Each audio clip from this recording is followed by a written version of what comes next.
Hey guys, welcome back to my channel.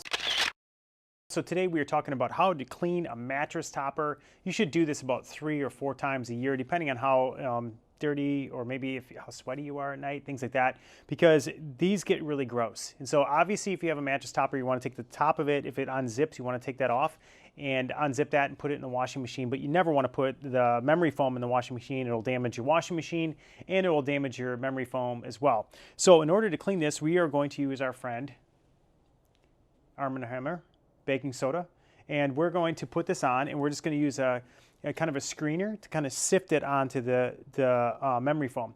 So we're going to do this really quick, and I'll show you how it's done, and then we're going to let this sit for probably overnight.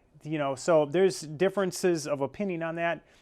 More is better in this. We're going to let it sit overnight, and then we're going to vacuum it off. Before I even started this, so I gave it a really good vacuum.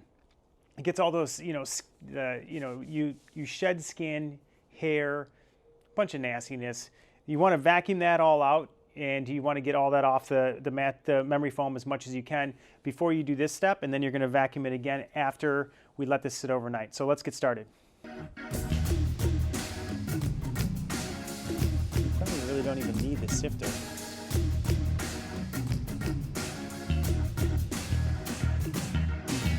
Tomorrow. Okay guys, so we let it sit overnight.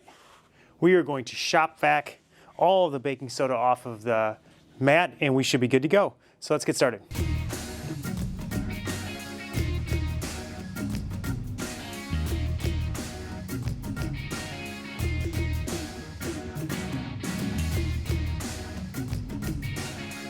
Okay, so that's it guys. We got it nice and clean. We got everything vacuumed off of it, and it smells a lot better. I won't put it up to my face right now. Oh, I guess I will.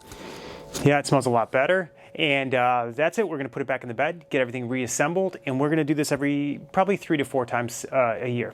So thanks so much for watching. Subscribe to our channel. Give us a thumbs up. Super thanks is always welcome. Thank you guys for always supporting the channel.